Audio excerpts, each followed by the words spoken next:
Саламатсыздар ма құрметті көрермендер, бүгін сіздермен бірге осындай керемет паста дайындайтын боламыз. Еті өте жұмсақ, уақытты көп алмайтын, дәм өте керемет, қазір жасалатын осындай керемет тағам жасайтын боламыз. Видеоның соңына шейін менімен бірге болыңыздар. Ал етімізден бастаймыз. Енді тауықтың еті, егер де бұл целыймен болса, тіптен жақсы. Мен де осылай бөліп салып қойыппын, сондықтан осылай төрт-пішті болыпты. Біз енді етімізді осылай қалыңдығы осылай бүйтіп кесіп аламыз. 1 сантиметр. 1 сантиметрдей. Осылай тағы да мінекей. Кішкене еттеріңіз шамалап қатты болып тұрса әдемі туралады. Міне осылай болып барлығын турап аламыз. Мінекей жаңа кесіп алдық қой етімізді. Етіміз кішкене арасында мұз болғаннан кейін оны ұрсақ ол жарылып кетеді. Сондықтан да мен бір жуғаннан кейін жаңа екінші рет қайттан жудым. Көрдіңіздер ме? Міне жұмсақ болып тұр. Енді осының бәрін бүйтіп қойып шығамыз. Қатар-қатар. Егер де сіздерде ана бір ет тұратын бір балға сияқты бірдеңе болады ғой, менде болмай тұр, соны ылғи аламын деймін де, соған қатты мән бермейді екем соған. Енді кейбір кезде ойлаймын, сол керек-ау деймін деп. Соған енді бүйтіп еттеріңізді бүйтіп қойып аламыз барынша. Сосын үстінен ақырындап менде жоқ енді. Қазір көріп күлесіздер ғой. Осылай етіп, кешеуі пленка бола ма, осындай салфа мешочектарыңыз бола ма, жаңағы балғаларыңызбен ақырындап ұруға болады. Енді тауық еті тез піседі ғой, мен ақырындап бүйтіп пышақпен ақырындап. Ақырын-ақырын, қатты тұрмай, осылай барлығын ұрып жұмсартып аламыз. Енді мінекей жұмсартып алдық.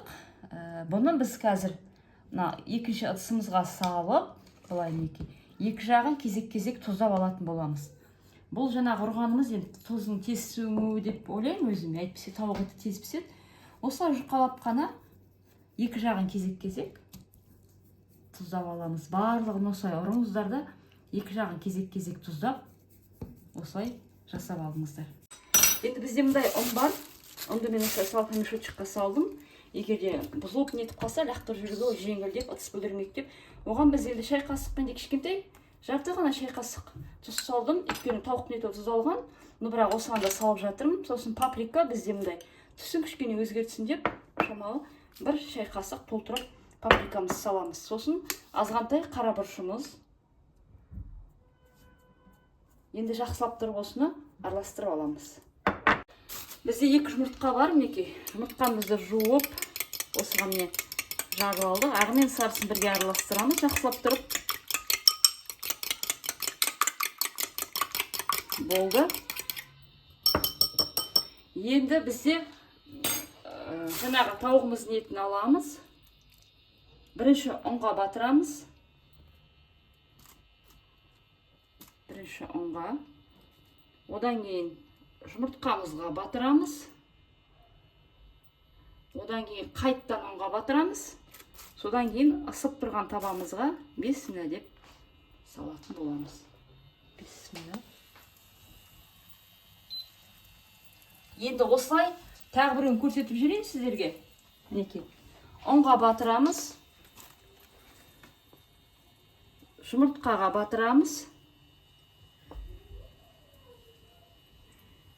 Қайттан ұнға батырамыз. Сосын жаңағы табамызға саламыз. Барлығын осылай табаға салып шығамыз. Бірі 2-3 минуттай ма басып қойып, 4 минуттай болады шәрі. 4 минуттай басып қойып, кәді балық қорғандай қорасыздар ғой. Осылай екі жағын кезек-кезек осылай аударып барлығын. Бірге салғаннан кейін бірге аударасыздар. Бізде мінекей суымыз қайнап жатыр. Мұндай спагетти бар үйде. Енді былай айтады ғой негізі. Бір адамға осылай өлшеп бүйтіп, былай қолмен былай ұстаған кезде өз белгілі болады деп. Мен солай өлшеп, мынаны 7 адамға өлшеп алдым. Суымыз қайнап жатыр. 1 шай қасық тұзымыз салайық. Енді ортасынан қаққа бөліп. Бөлмесеңіздер де болады. Бөлмесеңіздер де болады енді. Бірақ мен бөліп атымды көп қоғым десін. Ал болды. Кетті. Егер де спагетти үйде болмай қалса, рожки вермишельде салуға болады. Ол қатып қалған ештеңе де жоқ. Енді араластырып жіберіп, спагеттиімізді бір 10-11 минуттай қайнатып аламыз. Сіздер енді бақылаңыздар, енді қалыңы болады, жұқасы болады. Менде 10 минут депті. 10 минут бетін жауып қайнатып аламыз баяу отта. Мінекей, бір жақ беті 5-6 минут, бір жақ беті 5-6 минут, көрдіңіздер ме? Осылай екі жағын кезек-кезек кәдімгі балық қорғандай, мана бірінші салғандар ғой енді. осылай етіп қуырып аламыз. Кішкене сарғайды да мінекей. Барлығын осылай қуырып аламыз. Сіздерге көрсетіп уақыт алмай ақ қояйын. Мінекей. Табамызға әдемі жоғары пайызда сармайымыз саламыз. Бір жобалап, где-то бір 90 үлкен қасықпен 2 қасық, или 2,5 қасықтай болады. Бұл да әдемі май болғандықтан мен дәмді болсын деп салып жатырмын. Осыны үйдің майында қолдануға болады. Еріп алсын әбден бірінші. Неке майымыз әбден еріді. Енді сарымсағымыз бізде мұндай бір дана сарымсақ бар. Осындай уақ үкішімізден өткіземіз. Осы сарымсақ қосқаннан дәм өте керемет болады. Мұндай нелеріңіз болмаса, өткізгіштеріңіз уақтап пышақпен де тұрауға болады. Араластырып, шамалап қуырып аламыз. Өте қызартып жібермеңіздер. Енді міне сарымсағымыз қуырылды. Бізде 20%-ық сливкиіміз бар. Егерде реті келіп жатса, 33%-ық қоссаңыздар да өте дәмді болады. Егерде аз болып қалып жатса, үстіне азғантай сүт құйып жіберуге де болады. Қаймақ құйып салып жіберуге болады. Мінекей сливкиіміз қайнады. Дәміне қарай кішкентай ғана, енді әр нәрсенің дәм болған жақсы ғой. Мінекей қасықтың ұшымен ғана азғантай тұз салыңыздар да, азғантай ғана бұрыш салыңыздар. Енді жақсылап араластырып аламыз. Мінекей кішкене қоюланады ғой өзі. Қоюланғаннан кейін 1-2 минуттан кейін астын сөндіре қойыңыздар. Мінекей жаңағы спагеттиіміз, осыған енді бисмилла деп жаңағы сливкиіміз құямыз. Ой, иісін көрсеңіздер, енді тамаша. Мінекей күйдіріп алмаңыздар. Егерде қатты қоюланып кетсе, сүт қоссаңыздар да ештеңе болмайды. Мінекей өте дәмді болып шығады. Уақытта көп алмайды. Осылай міндетті түрде менің рецептіме жасаңыздар. Енді лагманымызды жақсылап араластырып аламыз.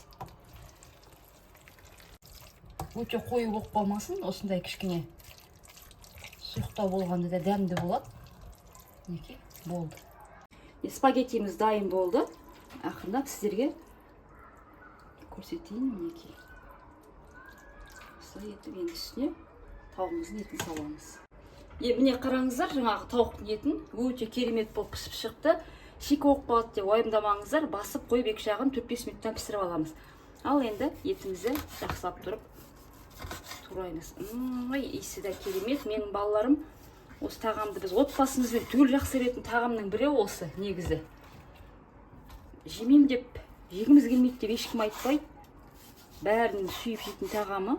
Сондықтан да барлығы күтіп жатыр, үйдегілер қашан дайын болады деп. Енді осыны осы неміздің үстіне, лагманымыздың үстіне әдемілеп дұрыс аламыз. Ас көктеріңіз болса, салып жіберуге болады. Міне осындай керемет тағам болды кешке.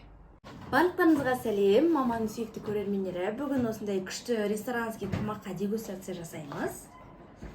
Түрі жағынан эстетичный, өте күшті. Жеп жүрмін ғой, енді өте күшті тамақ. Маған былайдан отбасымызбен сүйіп жейміз. Прям номер 1 біздің отбасылық тамағымыз осы тамақ. Прям наны бар ғой, реально 100% жасап көру керек нәрсе мынау. Қашық болып қаласыздар мына тамаққа. Қараңыздар, мынау мынаның түріне қараңыздар, мынаның дәмі бар ғой. Любой еркекке ұнайтын тамақ. Кепси десе. Прям нежный, еще такой вкус. Ас болсын жанымда.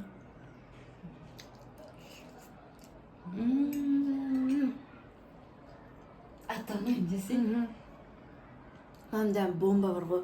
Міндетті түрде жасап көріңіздер. Реально ұнап қалады барлықтарыңызға. Маманың рецептімен. Иә, обязательно маманың рецептімен ғана жасаңыздар.